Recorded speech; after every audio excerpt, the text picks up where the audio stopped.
Hey everyone, thanks for tuning in to Elisha's Bears. This is Pastor Danny. Glad to have you with us once again.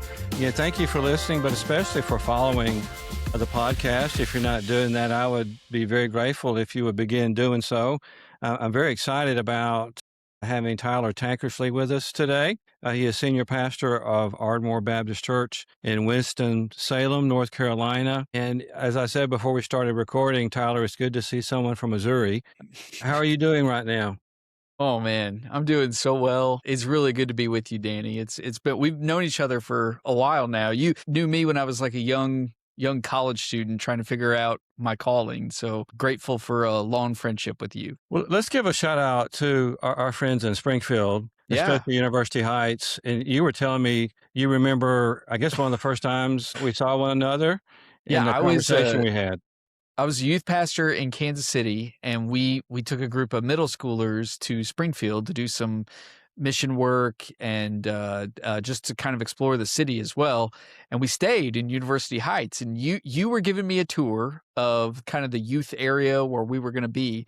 And you said, just so you know, we have a bat problem, and you might want to carry a tennis racket with you or something like that. And I sort of laughed it off like, ha.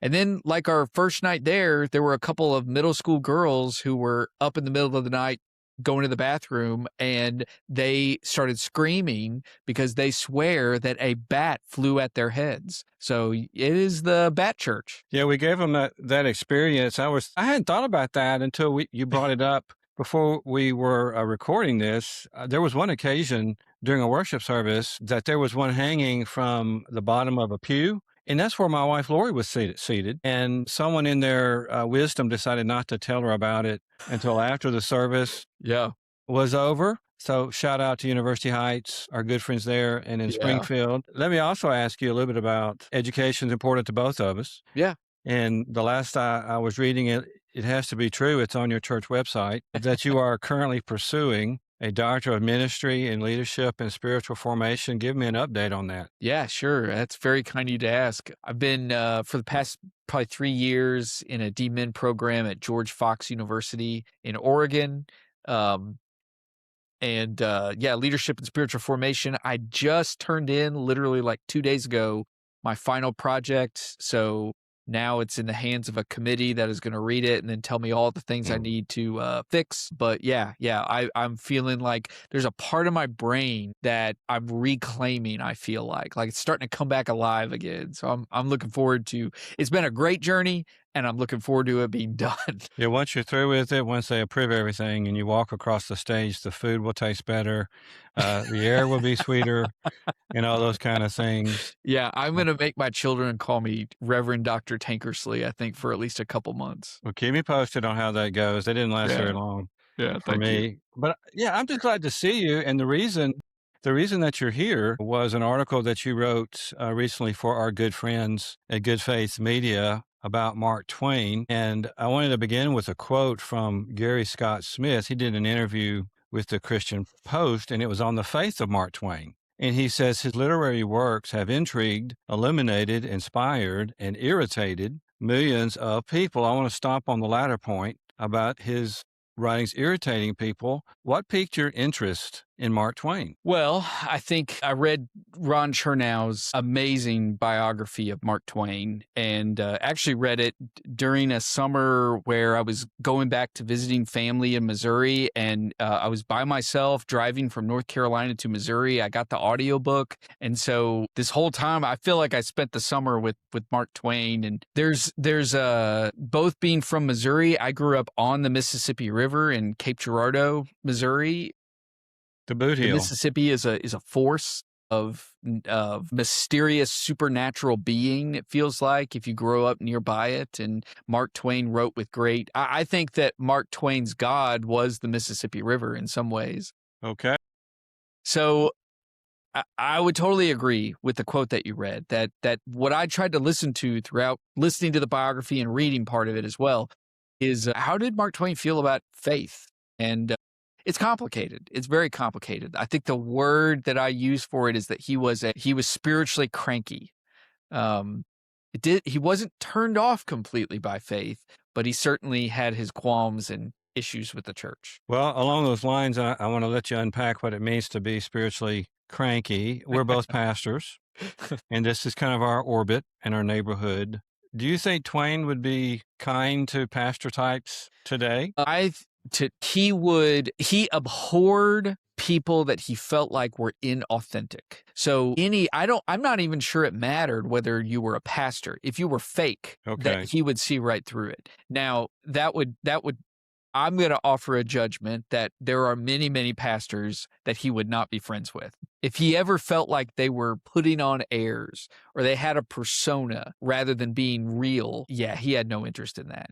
So like one of his best friends was a guy named Joseph Twinchell, who was a pastor, but they had this very sort of banter relationship where he would occasionally go and hear his friend Joe preach. And, he would say something afterwards like, well, Joe, you have this incredible talent for appearing to say something while saying nothing. And Joe didn't get offended. He knew Samuel Clemens. And so he would just smile and say, well, Mark, thanks for noticing. So he had a playful relationship with anybody who was willing to be real.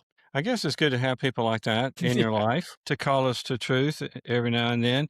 Yeah. I was in the article you once wrote about this. I think this came from Twain. He says, nothing agrees with me. If I drink coffee, it gives me dyspepsia. If I drink wine, it gives me gout. If I go to church, it gives me dysentery. That's pretty brutal. Was the skepticism born out of hatred, or do you think Twain was just generally disappointed at what he saw? Yeah, I think it was disappointment. You see this especially in like some of his fiction, like Huck Finn. Huck Finn, he writes about these two families that are feuding, and their feud is so strong that they attend worship carrying rifles. And I think what Twain struggled with is his perception that the church, there's a great quote from Russell Moore in one of his books recently where he says that he's talking about people leaving the church and sort of generations sort of turning their back on the church. And he says, the problem with people is not that they don't believe what the church is teaching.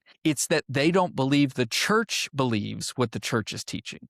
And that's exactly where Mark Twain was, is here he would hear people preach and teach about the Sermon on the Mount and peace and loving your neighbor, and yet he did not see those fruits in people's lives. He did not see that fruit bearing within American culture. And so for him, I think he felt like that religion was a show, and it was like an empty ritual that didn't actually lead to genuine formation. So I think race was a big part of it as well. Twain, certainly, I'm not sure we could call him like a modern day progressive.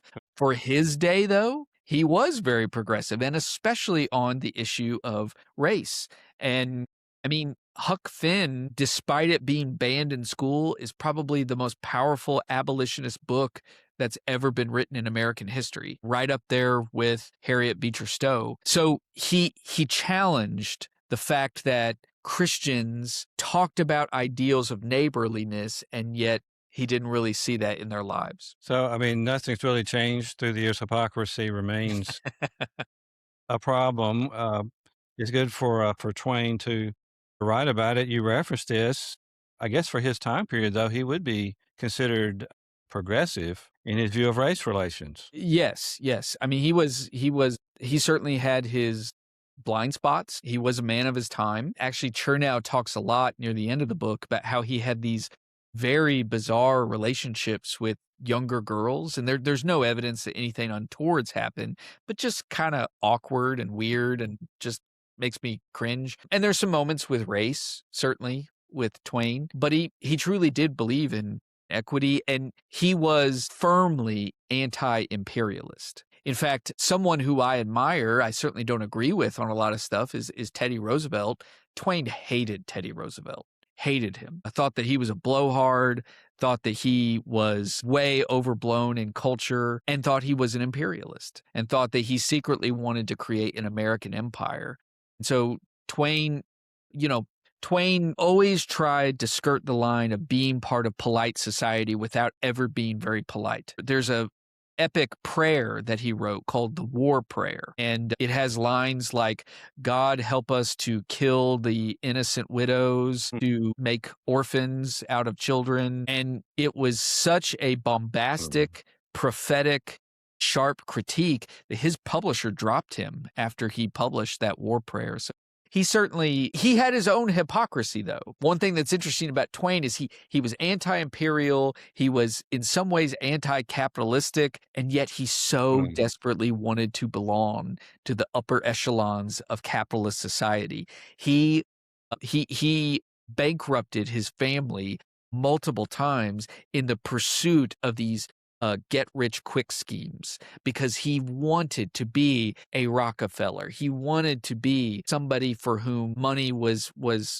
always abundant. So he had his own hypocrisy with that kind of stuff, like all of us. Yeah, well, you mentioned the prayer, and some of the reading that I have done on Twain, it seems like on occasion atheists are trying to claim Twain, and then sometimes Christians are trying to say, no, he's in our camp. What would be, and based on some of your reading and observation, what might be some of Twain's beliefs on Christianity and maybe his attitude towards God and Jesus? Yeah, I think that some of his really brilliant writing that I've just recently discovered is about Adam and Eve.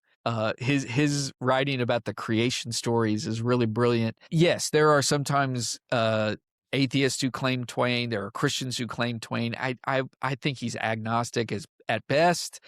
I am a perpetual optimist, and I have to believe that Twain could have embraced Christian faith given the right context and given the right interpretations. Again, that's probably foolish and maybe naive of me. I do think it's really important that yes, he had this acerbic way of viewing faith. He was very critical, but never forget that his funeral took place in a Presbyterian church. Really? And that was his choice. Well, along those lines, let's talk about his wife. I think her name was Olivia. Yeah, and what I found interesting, he was obviously cynical of faith. What about her and her attitude? Was she a Christian? How did his viewpoints impact her? Yeah. When I mentioned earlier that he bankrupted his family, what I really mean is that Mark Twain never really had money of his own very much, but his wife came from an extremely wealthy family. He bankrupted that family. So Mark Twain was a very doting husband, a very caring husband. He loved his wife and his daughters. He had struggle with them.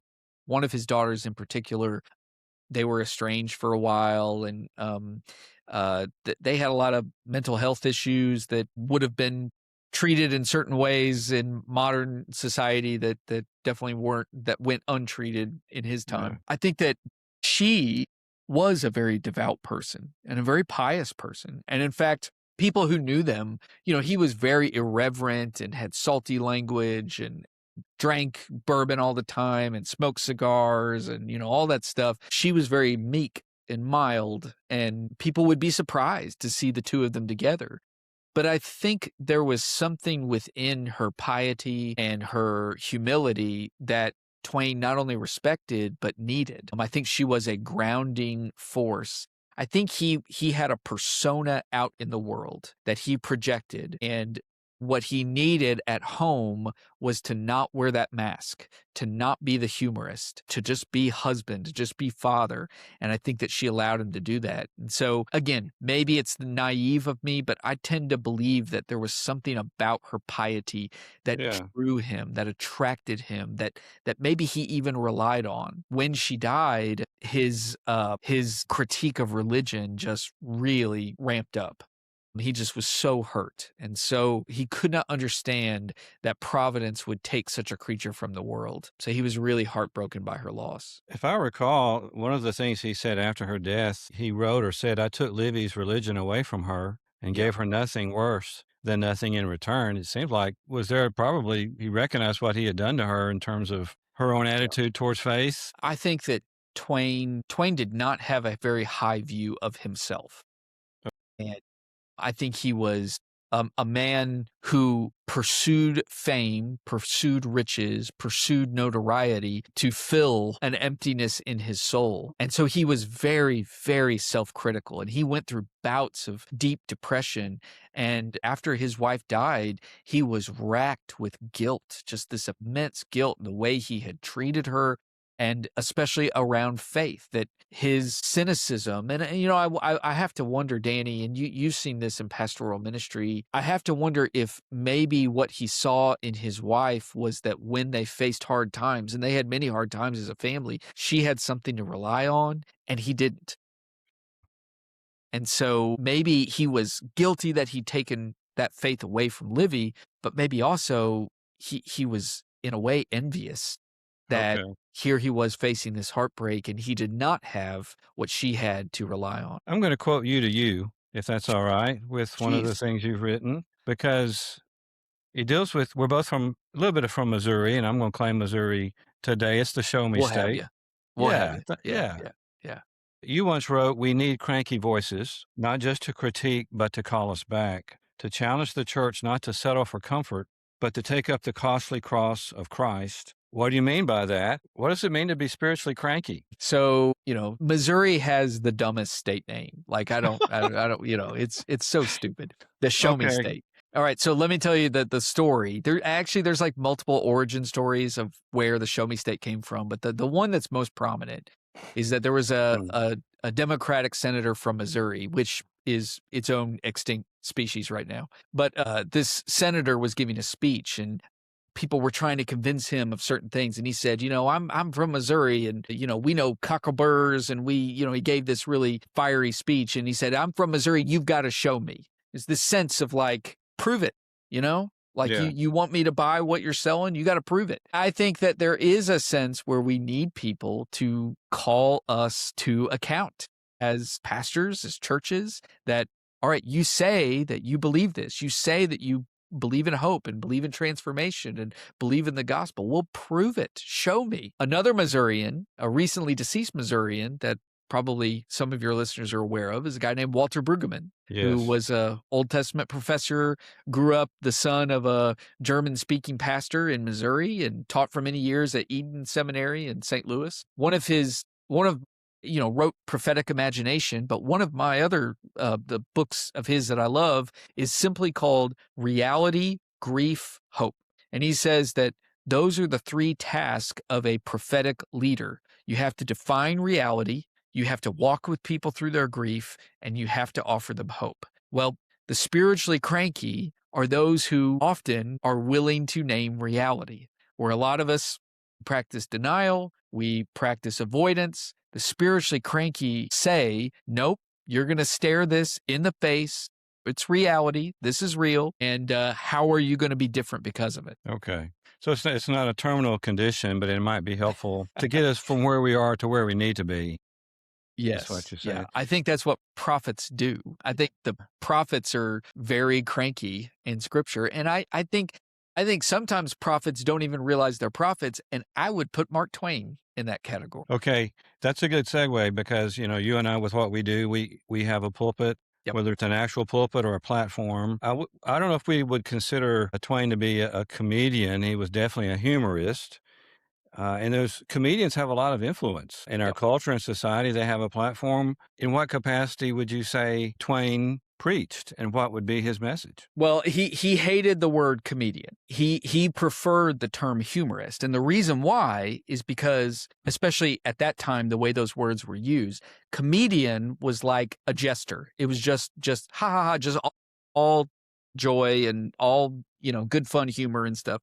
A humorist was somebody who would make you think, make you chuckle, but had a deeper truth behind it. And that was always his goal. I don't know how much trouble you want to get into here, Danny, but I can always edit stuff out if we get into too much trouble. But okay, good. Yeah, and I won't send this to my personal counsel, and you don't send it to yours. The comedian, you could say that's just somebody being silly. But it didn't appear to me that Twain was being silly with a lot of his writing. No.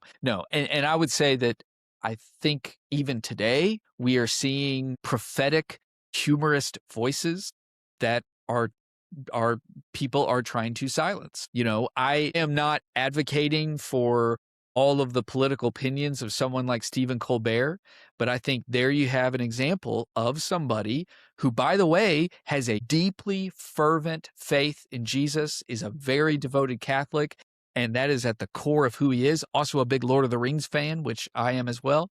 But Colbert is right now experiencing what happens when you speak truth to power and power does not care for it very much. So he's got, 2 months left at CBS. I'm excited to hear Colbert when he's off the chain, when he's no longer tied to a contract. So anyway, I do think there are modern voices that, again, you don't have to agree with all the political opinions of Colbert, but listen to him talk about the way the gospel is often ignored in modern day society, even by those who are the most loudest calling themselves Christians. Do you think Twain would be popular? Of course, we have his writings now, but imagine all the platforms we have, and you reference Colbert. I could see Twain in that same category, couldn't you? I think Twain would have a podcast.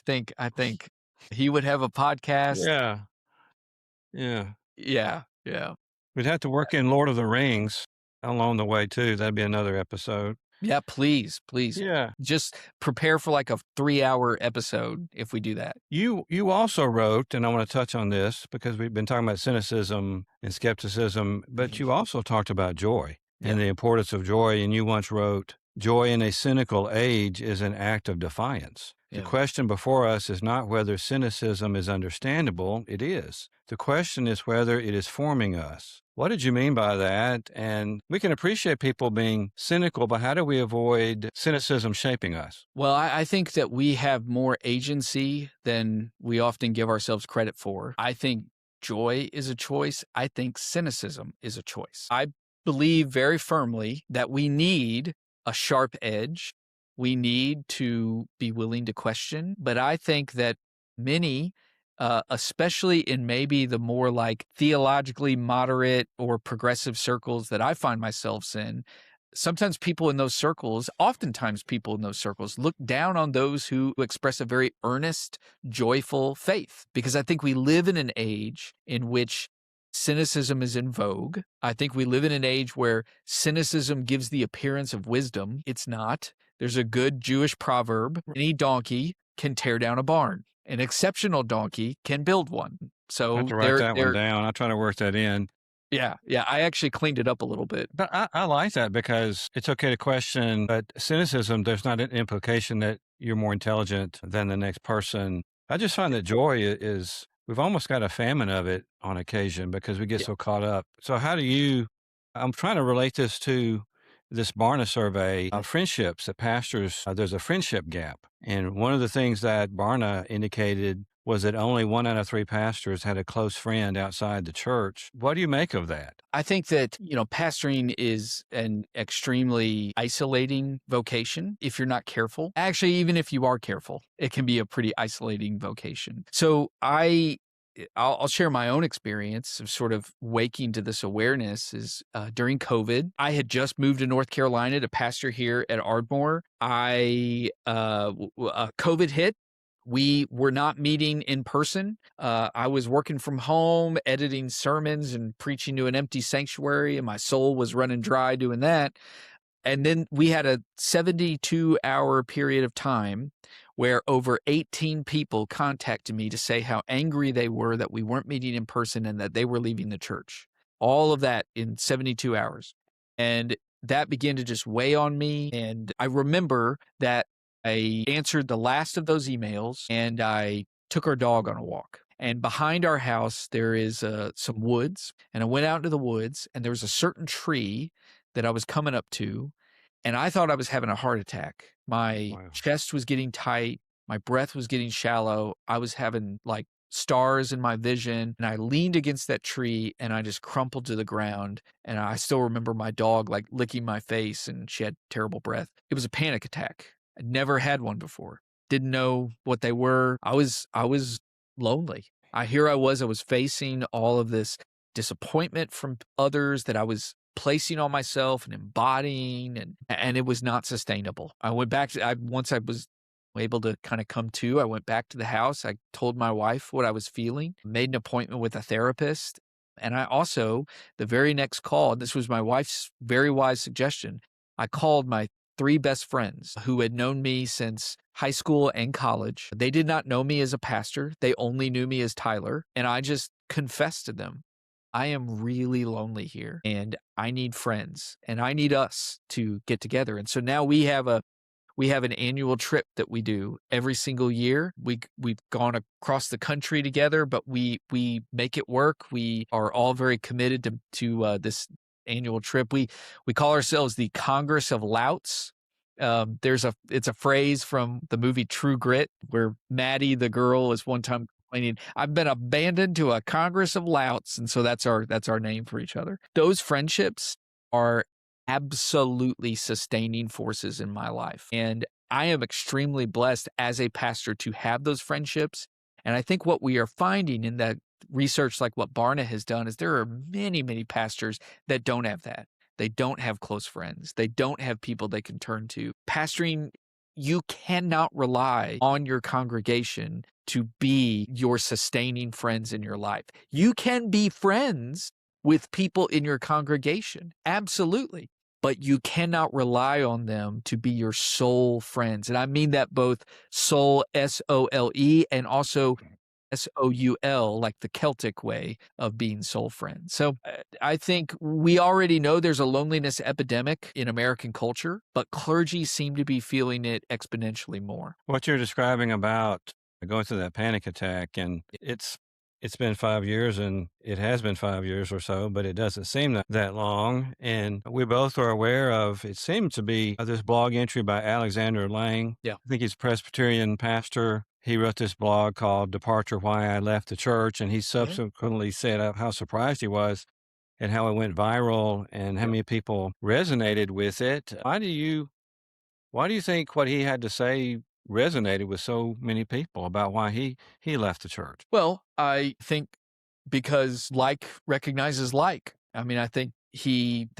was probably spiritually cranky. Like he was willing to name what a lot of Yeah. people know and a lot of pastors know and a lot of pastors feel within themselves. You know, I wrote a kind of a response. I don't disagrry with anything that Lang says, but I just wrote a column saying why I stayed. Yeah, we'll talk about that because let me just quote you to you again. This will be probably the last time I'm going to do this. Please. He said, "You said during my ministry career, I found myself in a business meeting that devolved in a shouting match. I met with a police officer because a church member had stolen thousands of dollars from the church to buy drugs. So believe me, I've known dark days in ministry, and I've sat in front of my computer with hopeless sense of dread as I've crafted a letter of resignation." Arna said 42% of pastors have thought about quitting, and I guess to lean into that response, you've chosen to stay. What has kept you doing what you're doing? Well, I will say that when I was recounting my experience earlier of sort of the panic attack and being awake to my loneliness, the part of the story I did not say was that I also turned to my church, and I was very honest with leadership in my church. And, you know, our chair of deacons at the time, I just called him, and I was on the verge of tears, just telling him what I was feeling and what I was experiencing. He immediately showed up at my, this was during COVID. And so we sat on the front porch and we had beers together and he just listened to me. And one of the things he said is like, he said, I want you to know that I care about you and I am so honored that you're my pastor and I'm going to do everything I can to help you walk through this. So I have not stayed because I'm just a dynamite guy. I've not stayed because I'm stronger than anybody else.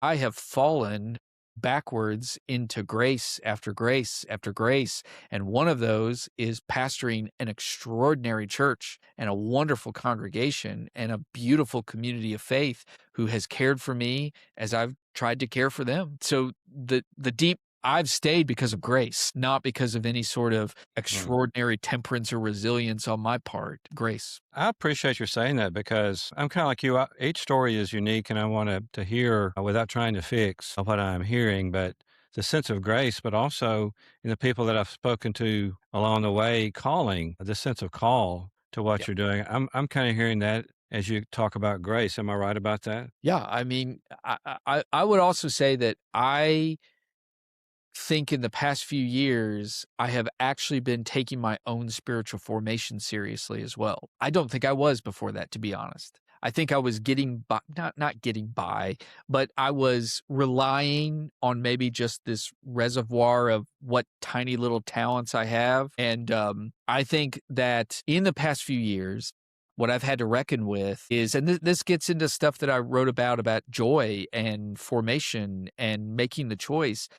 I found myself getting cynical about the gospel. I mean, for Mm. God's sake, like, you want to know you've lost your way. And I deeply desire to feel the joy of the gospel in my life and to not be ashamed about it and to just embrace just the absolute gift of grace that I get to wake up to every single day. That's a sustaining force. I had for years been trying to keep going through my own grit. That doesn't work. I had to recognize my need for being formed into Christ-likeness alongside other people, and that's really where my calling is found. I think that we ministers often neglect our own formation because we think that our job is to be this martyr who just loves unconditionally and just leaves everything on the field. Don't think that's really helping anybody. I think it's about assuaging our guilt often,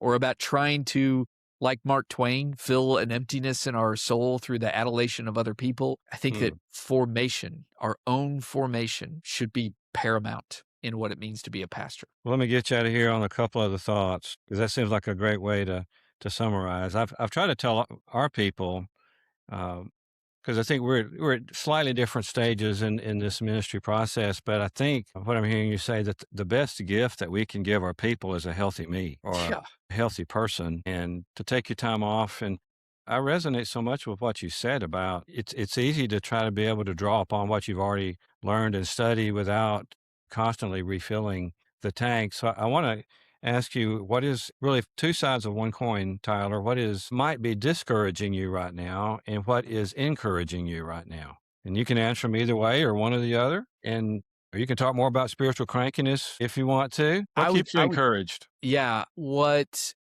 makes me feel, I think that I've been on a journey the past few years of sort of wanting to cultivate a culture of spiritual formation here at Ardmore. It's part of the reason why I wanted to pursue the doctorate that I'm finishing up. And I guess I tend to believe that that's really what the church is for, is to form people into Christ likeness. And so what I've been encouraged by lately is that there seems to be a movement from the Holy Spirit here at our church where there is more and more people that seem to be excited about that and enthralled by that and interested in that. We're starting to, Ardmore is like a lot of churches where if you were to ask us about discipleship or spiritual formation, we would often fall back on Bible study, which is great. I love Bible study, but it's sometimes very cerebral, very intellectual. We're wanting to start to open up formation as something that's more holistic, more whole life. And we're doing that as a church kind of more and more. And that's given me a lot of encouragement. So more or less just sharing life together. Sharing life together, some of the spiritual practices that maybe we Baptist Protestant people tend to ignore. I'm leading a retreat for some people here at Ardmore on the spiritual practice of solitude. We had a group who went through fasting. We these are things we Baptists are not known for, but it's been really life-giving for my own soul, to engage in those practices. Any final thought about life or ministry, or something that we didn't touch on? You mentioned, did I hear you correctly? You're going to be finishing up and you're graduating with your DMin. That's coming up in May. Yeah. Very much looking forward to that. And yeah, You let me know if your kids call you Reverend Doctor. We'll see how effective that is. that's right. It'll be please pass the potatoes, Reverend Dr. Tankersley. Understood. If people want to find out more about you, Tyler, where might they go to? I know you've written a book on preaching from Galatians and Sessions with Ezekiel. If people want to know more about you and maybe some of your writings, where can they go for that? I would say I have been trying to be less present on social media, honestly. So Nice. I've recently deactivated Facebook, and I do still have an Instagram. I think it's Tankersley Tie, something like that. But also I write a weekly blog for our church. And so if you go to ardmorebaptist.org, you can find that, or I'm happy to dialogue. My email's available there.